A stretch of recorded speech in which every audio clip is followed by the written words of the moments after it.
Welcome dear students, हम जो topic आज स्टार्ट करने जा रहे हैं ऑर्गेनिक कंपाउंड्स के अंदर वो है कार्बोहाइड्रेट्स का। कार्बोहाइड्रेट्स की डिटेल्स को हम पढ़ेंगे। First we will discuss its introduction and its classification.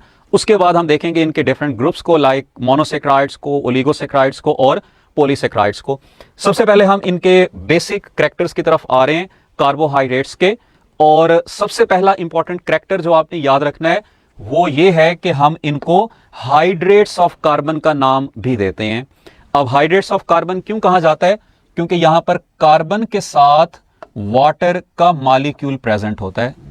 और वाटर मॉलिक्यूल प्रेजेंट होने का मतलब क्या है कि कार्बोहाइड्रेट्स के अंदर हाइड्रोजन और ऑक्सीजन के दरमियान वही रेशियो होगी जो वाटर के अंदर प्रेजेंट होती है। तो इसलिए हम इनको कहते हैं कि ये हाइड्रेटेड कार्बन्स हैं, यानी कार्बन के साथ वाटर का मॉलिक्यूल अटैच्ड होगा। लेकिन ये तमाम कार्बोहाइड्रेट्स पे अप्लाई नहीं होता।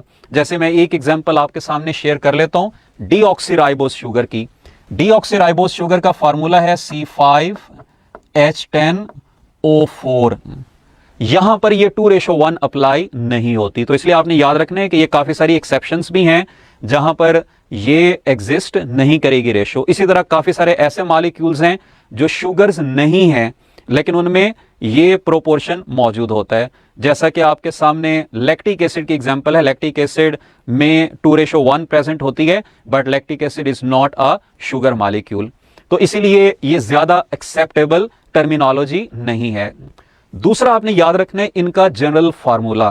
कार्बोहाइड्रेट्स का जनरल फार्मूला है CXH2OY, where X and Y are whole numbers which start from the 3 and can continue to thousands. इसलिए स्मॉलेस्ट कार्बोहाइड्रेट जो नेचर में एग्जिस्ट करती है वो 3 कार्बन शुगर है। एक चीज आपने याद रखनी है कि यहां पर ये जो X और Y है इट कैन बी सेम और डिफरेंट। ठीक है, ये सेम भी हो सकता है और डिफरेंट भी हो सकता है। अब सेम किस में होगा? मोनोसेक्राइड्स के केस में। ठीक है, लाइक अगर मोनोसेक्राइड्स हैं वहां पर X और Y सेम होगा, लेकिन अगर ओलिगोसेक्राइड्स हैं या पॉलीसेक्राइड्स हैं वहां पर X और Y डिफरेंट होगा। जैसे कि ग्लूकोज में आप देखते हैं कि ग्लूकोज का फार्मूला क्या है? C6H12O6। मैं इसको किसी और पैटर्न पे लिख रहा हूं। C6 मैंने लिखा और H2O को भी मैंने 6 लिख दिया, यानी C6H12O6। अब यहां पर आप देख रहे हैं कि X and Y are same. इसी तरह मैं अगर आपके सामने सुक्रोज का फार्मूला लिख दूं तो वो है C12H2O11, यानी C12H22O11 होता है। यहां पर आप देखेंगे कि this X and Y are the different. यहां पर सेम है, यहां पर डिफरेंट है। तो आपने याद रखना है कि X and Y will be same in case of monosaccharides, Y will be different in case of oligo and polysaccharides. अब हम चल रहे हैं कार्बोहाइड्रेट्स की एग्जैक्ट डेफिनेशन की तरफ कि हम इनको डिफाइन कैसे करते हैं। ये इनकी करेक्ट डेफिनेशन है कि these are called as polyhydroxy aldehydes और कीटोन्स।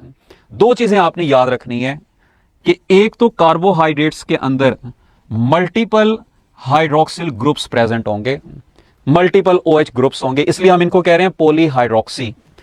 और ये हाइड्रोक्सिल ग्रुप्स तमाम कार्बन्स पर होंगे एक्सेप्ट ऑन 1 कार्बन। और जिस कार्बन पर ये हाइड्रोक्सिल ग्रुप नहीं होगा that will be the carbon of aldehyde और कीटोन। तो एक तो यहां पे मैंने बताया कि हाइड्रोक्सिल ग्रुप मौजूद है और उसके साथ एल्डिहाइड ग्रुप होगा या कीटोन ग्रुप प्रेजेंट होगा। इसलिए हम कार्बोहाइड्रेट्स को 2 ग्रुप्स में डिवाइड करते हैं, एल्डो शुगर्स और कीटो शुगर्स।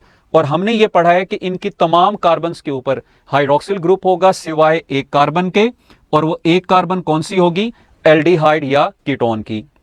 लाइक अगर आपसे क्वेश्चन पूछ लेते हैं कि एक ट्रायोज है तो ट्रायोज की कितनी कार्बन्स पे हाइड्रोक्सिल ग्रुप प्रेजेंट होगा, तो आंसर होगा 2, और एक पर प्रेजेंट नहीं होगा। और वो एक कार्बन किसका हिस्सा होगी? एल्डिहाइड का या कीटोन का। मैं आपसे एक और एग्जांपल यहां पे क्वेश्चन के फॉर्म में पूछ लेता हूं। आपने राइबोस शुगर को पढ़ा हुआ है। Ribose sugar is an Aldo sugar और इट हैज 5 कार्बन्स। तो उसकी कितनी कार्बन्स पे OH ग्रुप होगा? 4 कार्बन्स के ऊपर। एक कार्बन पे नहीं होगा। वो कार्बन कौन सी होगी? एल्डिहाइड की, और वहां पर एल्डिहाइड प्रेजेंट होता है कार्बन नंबर 1 पे, यानी carbon number 1 will be without OH group और बाकी चारों कार्बन के ऊपर OH ग्रुप प्रेजेंट होगा। उसके बाद एक और आपने जो इंपॉर्टेंट कैरेक्टर याद रखना है कि ये जो कार्बोहाइड्रेट्स हैं, ये हमने पहले भी पढ़ लिया, these are the primary products of photosynthesis, यानी प्लांट्स जब फोटोसिंथेसिस करते हैं तो सबसे पहले कार्बोहाइड्रेट्स को बनाते हैं और कार्बोहाइड्रेट से फिर बाकी सारे ऑर्गेनिक कंपाउंड्स डेवलप होते हैं। इसके साथ साथ कार्बोहाइड्रेट्स डिफरेंट कॉन्जुगेटेड मॉलिक्यूल्स को भी डेवलप करते हैं। उनमें से दो इंपॉर्टेंट टाइप्स आपने ऑलरेडी पढ़ी हुई होंगी, ग्लाइकोलिपिड्स एंड ग्लाइकोप्रोटीन्स।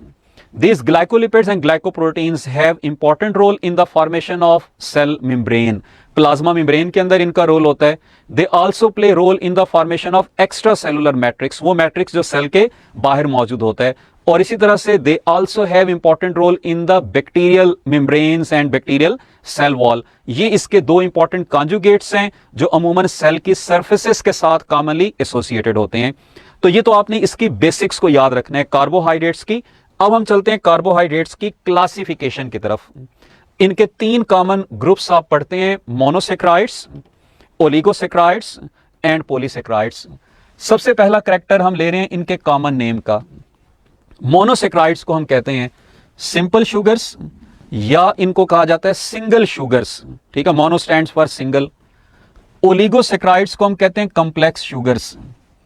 ओलिगो का वर्ड हम यूज करते हैं फ्यू के लिए, because it is made up of few monosaccharides, तो वो हम इनको ओलिगोसेक्राइड्स का नाम देते हैं। पॉलीसेक्राइड्स का हमें पता चल रहा है कि दीज आर पॉलीमर्स, और पॉलीमर्स होने की वजह से these are highly complex sugars, ये सबसे ज्यादा कॉम्प्लेक्स शुगर्स हैं। दूसरा इंपॉर्टेंट कैरेक्टर आपने याद रखना है इनकी सॉल्युबिलिटी का वाटर के अंदर, और ये भी तरतीब से चलेगा। Monosaccharides are easily soluble, oligosaccharides less soluble, और polysaccharides are sparingly soluble in water. Sparingly soluble का मतलब ये होगा कि they will be soluble under certain conditions. Mostly ये इनसॉल्युबल होते हैं, लेकिन कुछ को हीट के साथ डिसॉल्व किया जा सकता है। नेक्स्ट कैरेक्टर इनकी हाइड्रोलिसिस से रिलेटेड है। मोनोसेक्राइड्स क्योंकि ऑलरेडी सिंपल यूनिट्स हैं, these can not be hydrolysed. Oligosaccharides and polysaccharides can be hydrolysed, ये हाइड्रोलिसिस में प्रोसीड कर सकते हैं। टेस्ट में भी आपने ग्रेजुअली याद रखना है कि monosaccharides are sweet in taste, oligosaccharides are less sweet in taste and polysaccharides are tasteless. एक और इंपॉर्टेंट कंपैरिजन इनके फार्मूला का है। मोनोसेक्राइड्स के लिए फार्मूला हम यूज करते हैं CH2ON, और यहां पर हमने पहले पढ़ा है कि कार्बन और वाटर का नंबर सेम होगा। यह फार्मूला आपने याद रखना है कि this is for disaccharides, not for oligosaccharides. जब दो मोनोसेक्राइड्स कंबाइन करते हैं तो एक वाटर मॉलिक्यूल रिलीज होता है, तो इसलिए यहां पर हम वाटर से एक माइनस करके लिखते हैं, यानी डाइसेक्राइड्स का फार्मूला होगा CnH2ON-1। अगर ट्राइसेक्राइड्स होंगे तो -2 हो जाएगा, टेट्रासेक्राइड होंगे तो -3 हो जाएगा, और पॉलीसेक्राइड्स का फार्मूला सेम वही है जो कार्बोहाइड्रेट्स का है। लास्ट में इनकी भी फर्दर क्लासिफिकेशन हम करते हैं, मोनोसेक्राइड्स, ओलिगो और पॉलीसेक्राइड्स की। मोनोसेक्राइड्स की क्लासिफिकेशन 2 बेसिस पे की जाती है। Number 1 on the base of type of functional group. अगर एल्डिहाइड ग्रुप है तो उसको एल्डो शुगर कहेंगे, अगर कीटोन ग्रुप है तो उसको कीटो शुगर का नाम देंगे। दूसरी क्लासिफिकेशन है on base of number of carbon atoms which range from 3 to 7, तो ट्राइओजेस, टेट्रोजेस, ये इनकी फर्दर क्लासिफिकेशन होगी। ओलिगोसेक्राइड्स को हम क्लासिफाई करते हैं हाइड्रोलिसिस की बेस पर, कि हाइड्रोलिसिस पर वो कितने मोनोसेक्राइड यूनिट्स को रिलीज करते हैं। अगर 2 को रिलीज करेंगे तो डाइसेक्राइड, 3 को रिलीज करेंगे तो ट्राइसेक्राइड एंड सो ऑन हम इनको कहेंगे। जो पॉलीसेक्राइड्स हैं इनकी 2 तरह से क्लासिफिकेशन की जाती है। One on base of their role, कि ये स्ट्रक्चरल पॉलीसेक्राइड कहलाएंगे या फंक्शनल पॉलीसेक्राइड कहलाएंगे।